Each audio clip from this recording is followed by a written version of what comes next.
Arrivée avec les honneurs et en traction avant pour Christiane Métainier-Schmerber. Une native de Montaigu, ancienne secrétaire de mairie, résistante et déportée, pour avoir fait des faux papiers, caché et nourri ceux que pourchassaient les nazis.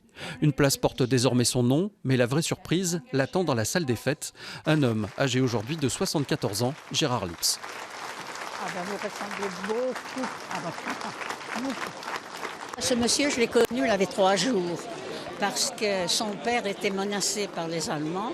Et on ne voulait pas qu'il soit déclaré à Montluçon parce que là, j'aurais arrêté toute la famille.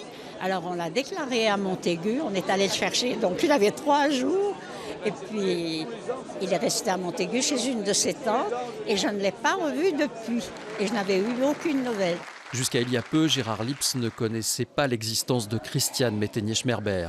Par pudeur, sa famille n'a jamais parlé de cette période. C'est quelque chose d'exceptionnel déjà de rencontrer quelqu'un d'exceptionnel. Et moi, c'est un retour pour moi, puisque je ne suis pas revenu à Montaigu depuis 74 ans, justement. C'était une émotion énorme. Énorme. J'ai même versé ma petite larme.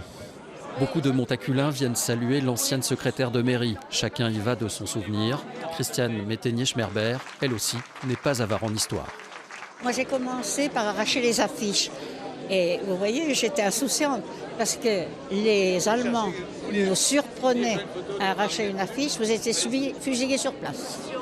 Malgré le temps, les souvenirs de la guerre, de l'occupation nazie restent douloureux. De reparler de cette période, bien sûr, ça me gêne. C'est pas que ça me gêne, mais ça me fait du mal. Voilà. Mais d'un autre côté, je me dis qu'il y a très peu de déportés qui restent et qu'on est obligé de faire ce devoir de mémoire.